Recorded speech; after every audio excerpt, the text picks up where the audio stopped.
नमस्ते दोस्तों, आपका स्वागत है आपके अपने YouTube चैनल परिंदा पढ़ाई का पे। दोस्तों आज हम पढ़ने वाले हैं अलवर ज़िले के बारे में। तो इसमें अलवर के इतिहास, भौगोलिक स्थिति, यहाँ की जलवायु, यहाँ की मिट्टी, नदियाँ, झीलें, यहाँ के प्रमुख स्थल और व्यक्ति विशेष, इन सब के बारे में डिटेल से पढ़ने वाले हैं। तो चलिए दोस्तों स्टार्ट करते हैं। दोस्तों बात करते हैं अलवर के सामान्य परिचय की। तो अलवर की स्थापना राव राजा प्रताप सिंह ने 1775 ईस्वी में की थी और राजस्थान की प्रथम प्याज मंडी है वो अलवर में है। और भारत का पहला जल विश्वविद्यालय है वो भी अलवर में ही है। और भारत का पहला राष्ट्रीय स्तर का खेल गांव है वो जारोली अलवर में है।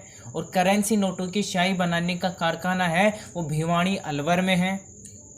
और राजस्थान का पहला जिला जिसे स्थायी राजधानी क्षेत्र में शामिल किया गया है वो भी क्या है, अलवर ही है। और अलवर का शुभंकर है वो सांबर है।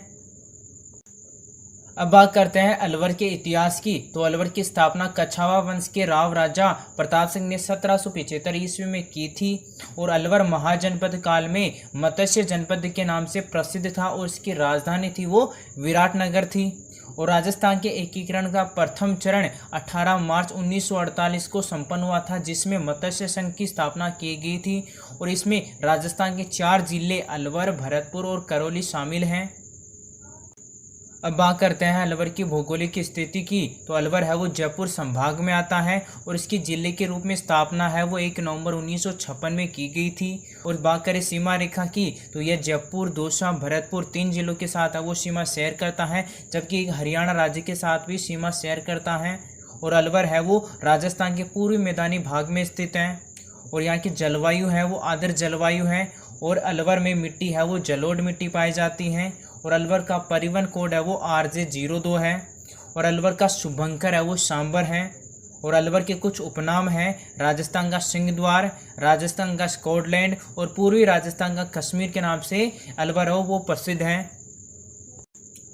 अलवर में 2 नदियां हैं वो प्रवाहित होती हैं, एक साबी नदी तो दूसरी है रूपारेल नदी। तो साबी नदी का उद्गम है वो सेवर की पहाड़ियाँ जयपुर से है। और साबी नदी का प्रवाह है वो सबसे ज़्यादा राजस्थान में अलवर ज़िले में है। और दूसरी बात करें रूपारेल नदी की तो रूपारेल नदी का उद्गम है वो उदयनाथ की पहाड़ियाँ अलवर से हैं। और अलवर में रूपारेल नदी को वराह नदी के नाम से भी जाना जाता है।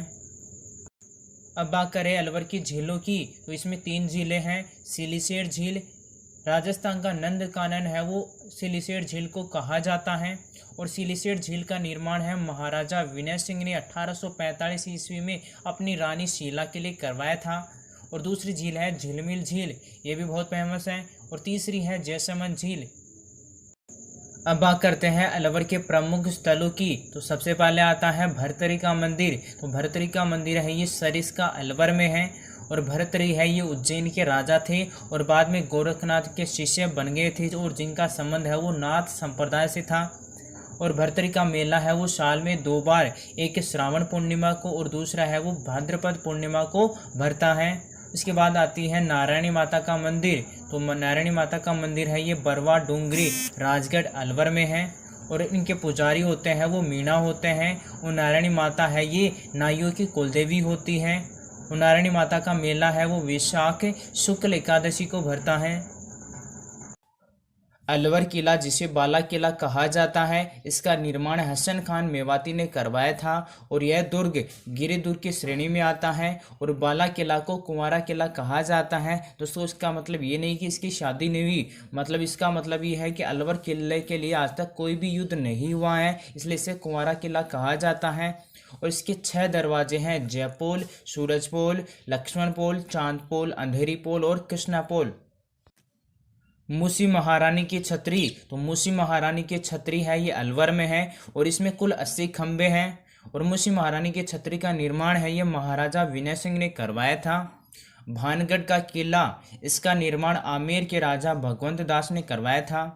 सरिस का अभ्यारण्य ये अलवर में है और इसकी स्थापना 1955 में की गई थी। और सरिस्का है ये राजस्थान की दूसरी बाघ परियोजना है जो 1978-79 से शुरू की गई थी। और इस सरिस्का अभ्यारण्य में हरे कबूतर, नेड़ा की छतरी और नीलकंठ महादेव का मंदिर है। और इसके अलावा एक और अभ्यारण्य है सरिस्का ए, इसको अभ्यारण्य का दर्जा है वो 26 जून 2012 को दिया गया था और यह राजस्थान का सबसे छोटा अभ्यारण्य है। चंद्र प्रभु के जैन मंदिर, तो चंद्र प्रभु के जैन मंदिर है ये तिजारा अलवर में है। और चंद्र प्रभु है ये जैन धर्म के 8वें तीर्थंकर थे और जैन धर्म के प्रथम तीर्थंकर अर्थात संस्थापक है वो आदिनाथ ऋषभदेव थे। पांडुपोल का हनुमान मंदिर, तो पांडुपोल का हनुमान मंदिर है ये अलवर में है और यहाँ पर लेटे हुए हनुमान जी की प्रतिमा है। तो दोस्तों यहाँ से क्वेश्चन पूछा जाता है कि लेटे हुए हनुमान जी की प्रतिमा है या मंदिर है वो कहाँ पे है, तो आपका आंसर होना चाहिए वो है अलवर में। और इसका मेला है वो भाद्रपद शुक्ल चतुर्थी और पंचमी को भरता है। इसके बाद बात करते हैं नीमराणा की बावड़ी, तो ये 9 मंजिला बावड़ी है, लेकिन इसको देखने पर ऐसे लगेगा ये समतल बावड़ी है और यह राष्ट्रीय महत्व स्मारकों में शामिल की गई है। इसके बाद आता है बिलारी माता का मंदिर, तो बिलारी माता का मंदिर है ये बिलारी अलवर में है और इसका मेला है वो चैत्र शुक्ल सप्तमी व अष्टमी को भरता है। 9 गजा के जैन मंदिर, तो इसमें पार्श्वनाथ के मंदिर हैं जो कि जैन धर्म के तीर्थंकर थे। इसके बाद 9 गांव के जैन मंदिर, जिसमें मल्लीनाथ जी के मंदिर हैं, ये भी जैन धर्म के तीर्थंकर थे। राजेंद्र सिंह, इनका संबंध है वो अलवर जिले से है और इन्हें वाटरमैन ऑफ इंडिया कहा जाता है और साथ ही साथ इन्हें रमन मैग्सेसे पुरस्कार से भी सम्मानित किया गया है। इसके बाद आते हैं मेजर सौरभ सिंह, इन्होंने 5 साल में 3 बार एवरेस्ट फतह की है। निमोचना कांड, तो निमोचना कांड की घटना है ये 14 मई 1925 को घटित हुई थी और राजा जयसिंह के द्वारा लगान में वृद्धि के कारण यह घटना है वो घटित हुई थी और महात्मा गांधी ने इसकी तुलना जलियांवाला बाग हत्याकांड से की थी। दोस्तों अब बात करते हैं अलवर में खनिजों की, तो सबसे पहले आता है तांबा, तो तांबा ये खोद दरीबा अलवर में मिलता है। और दूसरा है सलेटी पत्थर जो कि नीमराणा और जथराणा अलवर में मिलता है। और तीसरा है लोहे अयस्क जो कि राजगढ़ अलवर में मिलता है। तो दोस्तों आपको हमारा अलवर जिला दर्शन कैसा लगा कमेंट करके ज़रूर बताएं और साथ ही साथ अपने दोस्तों के साथ इसे ज़्यादा से ज़्यादा शेयर करें और साथ ही हमारे चैनल को सब्सक्राइब भी कर दीजिए।